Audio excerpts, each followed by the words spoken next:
Hello दोस्तों, Hindi स्टोरिया channel आपका अभिनंदन करता है। कहानी सुनने के लिए आपका धन्यवाद। कहानी पसंद आए तो लाइक और सब्सक्राइब जरूर करें। बिना देरी किए चलिए कहानी शुरू करते हैं। पुराने जमाने की बात है। एक गांव में परिवार रहा करता था। उसमें 7 लड़के और एक लड़की थी। माता पिता जल्दी ही गुजर गए तो बच्चों ने भी जल्दी ही व्यावहारिक काम सीख लिया। शुरू में सबको गुजारा चलाने में काफी परेशानी आई, लेकिन समय के चलते सब कुछ आसान होने लगा। उस समय समाज के पुरुषों का काम जंगली जानवरों का शिकार करना और औरतों का काम सिर्फ घर के कामकाज करना और बच्चों को संभालना होता था। 7 भाई और एक बहन बड़े प्रेम से मिलजुल कर रहते थे। दिन निकलते ही सातों शिकार के लिए निकल जाते और बहन सबके लिए खाना पकाती थी और घर के कामकाज करती थी। भाई जब जंगल से वापस आते तो साथ में बड़े बड़े जानवर, पक्षी आदि को मार कर लाते। बहन उसके मांस को बड़े चाव से पकाती और सब भोजन करके तृप्ति का अनुभव करते। ऐसे ही दिन गुजारने लगे। एक दिन की बात है। 7 भाई जंगल को गए थे। शाम होने चली थी। बहन सबके लिए खाना बना रही थी। जब वह सब्जी के लिए हरी साग काट रही थी, चाकू की तेज धार से उसकी एक उंगली कट गई। कटी उंगली से खून की धार बहने लगी। उसने सोचा यदि भाइयों ने देखा तो वे बड़े दुखी हो जाएंगे। मुझे उन्हें ये बात नहीं बतानी चाहिए। उसने बहते खून को अपनी ओढ़नी से पोंछना चाहा, किंतु लगा कि उसके भाई देख लेंगे। फिर उसने दीवार पर पोंछना चाहा, फिर लगा यहाँ तो और अच्छी तरह से दिखाई देगा। वह बेचैन होकर इधर उधर घूमने लगी। कोई ऐसी जगह नहीं मिली जहाँ उसका बहता खून भाइयों की दृष्टि से बच सके। अंत में कोई उपाय न देखकर उसने उसी साग से पोंछ लिया जिसकी वह सब्जी बनाने जा रही थी। शाम को भाई जंगल से वापस आए। बहन ने खाना परोसा। आज सातों को साग बहुत स्वादिष्ट लगा। सातों अपनी उंगलियां चाटते रह गए। बहन की पाककला की तारीफ की। अपनी तारीफ सुनकर बहन भी खुशी से फूली नहीं समाई। दिन भर के थके होने के कारण सातों भाई जल्दी सो गए। अगली सुबह रोज की तरह खा पीकर सातों भाई जंगल की ओर निकल पड़े। जब शिकार तलाशते तलाशते थक गए, सभी एक पेड़ की छांव में बैठकर आराम करने लगे। बातों बातों में रात के भोजन में बहन के द्वारा बनाई गई साग की चर्चा होने लगी। सब कह रहे थे कि इतनी स्वादिष्ट साग की सब्जी आज तक नहीं खाई थी। सबने तय किया कि आज इसके बारे में बहन से जरूर पूछेंगे और जान लेंगे कि साग में उसने क्या क्या मिलाया था। शाम को सातों भाइयों ने दोबारा बहन की पाक कुशलता की तारीफ करते हुए पूछा, प्यारी बहन, कल रात के साग में तुमने क्या क्या मिलाया था? बहन बताना नहीं चाहती थी। वह सोच रही थी कि अगर उन्हें पता चला कि उसकी उंगली कट गई है, तो सभी बहुत दुखी हो जाएंगे। इसलिए उसने जवाब में कहा, कुछ नहीं। बड़े भाई ने कहा, प्यारी बहना, तुम्हें बताना ही पड़ेगा। मैं जानना चाहता हूँ कि हमारी बहन ने इतना स्वादिष्ट साग कैसे बनाया। तुम्हें मेरी सौगंध है। बड़े भाई का सब सम्मान करते थे। बहन को सच बोलना ही पड़ा। उसने धीरे धीरे सारी बात बताते हुए कहा, बस इतना ही, अपना खून मिला दिया था और ज्यादा कुछ नहीं। ये सुनकर 6 भाइयों के मन में एक कुटिल ख्याल आने लगा।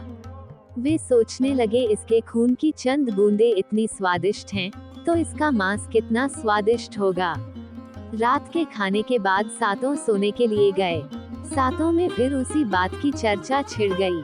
बड़ा भाई कहने लगा, अरे, खून की कुछ बूंदें इतनी स्वादिष्ट हैं, तो शरीर का मांस कितना स्वादिष्ट होगा। सब ने बड़े भाई की बात में हाँ मिलाया। अगले दिन शिकार के लिए जाते समय सातों ने ये योजना बनाई कि बहन को मारकर उसका मांस बनाएंगे। खूब स्वादिष्ट होगा। 7वें भाई को अपने बड़े भाइयों की युक्ति बिल्कुल भी उचित नहीं लगी। वो अपनी प्यारी बहन को बचाने के लिए बेचैन हो गया। वो खुलकर इसका विरोध नहीं कर सकता था क्योंकि 6 भाई एक तरफ थे। शिकार करने के बाद सभी भाई ने मिलकर एक टीले पर बांस के एक चांद, बांस के फट्टों से बना चबूतरा का निर्माण किया। उनकी योजना ये थी कि बहन को फुसलाकर यहाँ लाएंगे, तीर मारकर उसकी हत्या करेंगे और उसका स्वादिष्ट मांस खाएंगे। अगले दिन बड़े भाई ने बहन से कहा, प्यारी बहन, तुम बड़ी हो गई हो और शादी के लायक हो गई हो।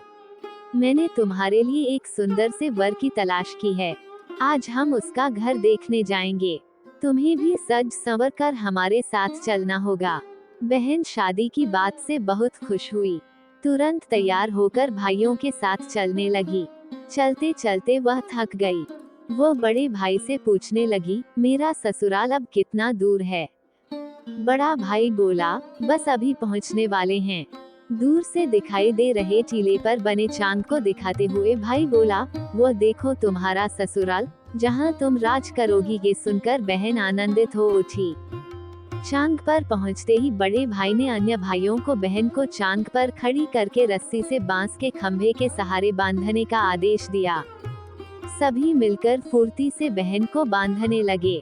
बहन असहाय थी।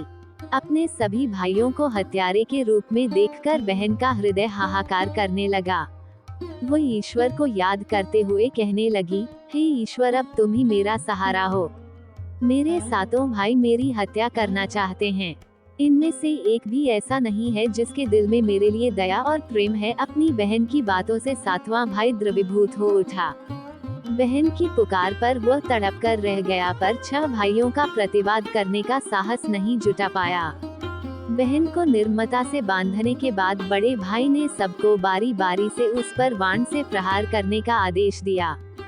बड़ा भाई हाथों में धनुष बाण लेकर जब प्रहार करने को तैयार हुआ, तब बहन भाई के सामने हाथ जोड़कर करुण स्वर में गाने लगी, मारो मारो भैया, छाती में लक्ष्य करके, भैया छाती में लक्ष्य करके, तुम्हारा तीर तुम्हारा धनुष जंगल को जाएगा भैया।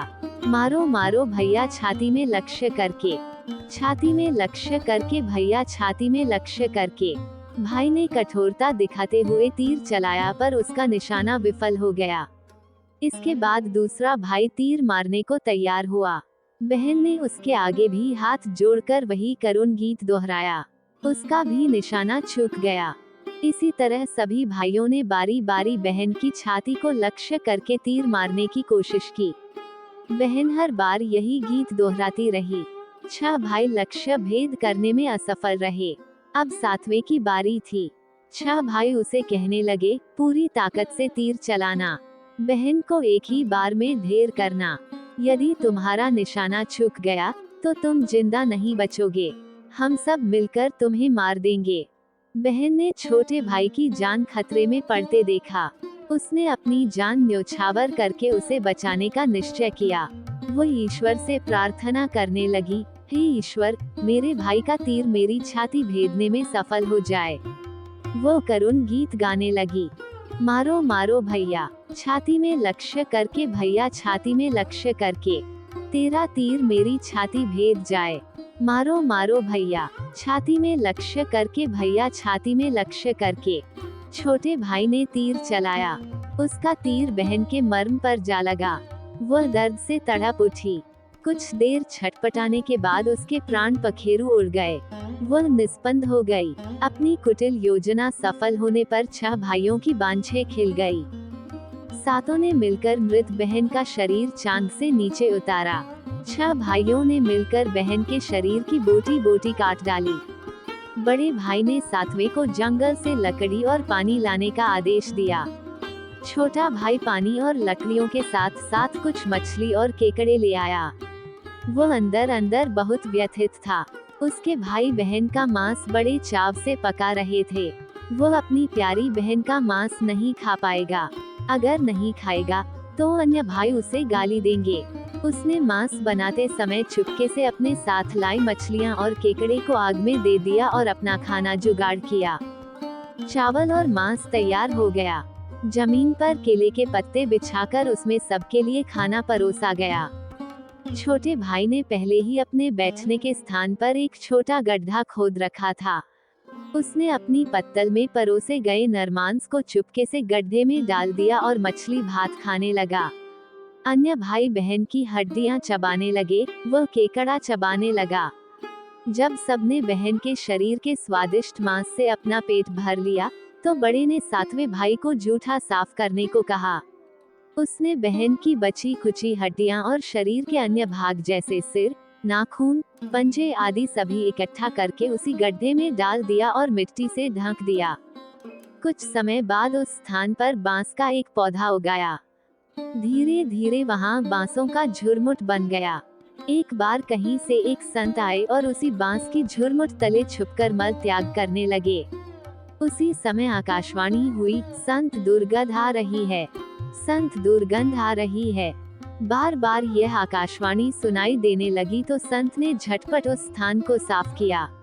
उन्होंने झुरमुट में से एक बांस काटा और अपने साथ ले गए। उस बांस से उन्होंने एक केंद्रा, एक पुराना वाद्य यंत्र बनाया। वे उसे बजा बजाकर दिन भर लोगों के घर जाकर भिक्षा मांगते थे और बदले में खूब सारा उपदेश देते थे। एक दिन संत भिक्षा के लिए बड़े भाई के द्वार पर गए।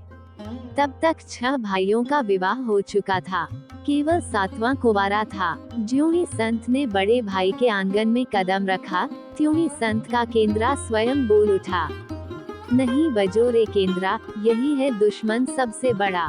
बड़े भाई के घर, नहीं बजो रे केंद्रा, दया प्रेम सब छोड़कर रिश्ते में यही दाग लगाया।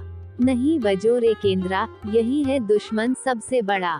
बड़े भाई के घर, नहीं बजो रे केंद्रा। योगी के बाजे से बार बार निकल रही इस रुदन से बड़े भाई के पसीने छूटने लगे।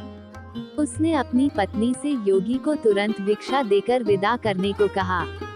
इसी तरह योगी बारी बारी से 6 भाइयों के द्वार पर उपस्थित हुए। उनके आंगन पर कदम रखते ही केंद्रा से स्वयं यही गीत बजने लगता। उन्होंने भी अपनी पत्नी को तुरंत ही कुछ भिक्षा देकर विदा करने को कहा। उनके मन में ये डर समा गया कि यदि इसी तरह योगी का केंद्रा बजता रहा तो उनकी यह पोल खुल जाएगी कि वे अपनी बहन के हत्यारे हैं। अंत में संत 7वें भाई के घर पहुँचे जो अभी तक कुंवारा था। वह अकेले रहता था। जब योगी उसके द्वार पर उपस्थित हुए, केंद्रा बोल उठा, बजो रे बजो केंद्रा, मेरे सबसे छोटे भाई के घर। मन की बात मन में छुपाकर युग युग से रख रहा है अंतर में। बजो रे बजो केंद्रा, यही है मेरे सबसे प्यारे भाई का घर।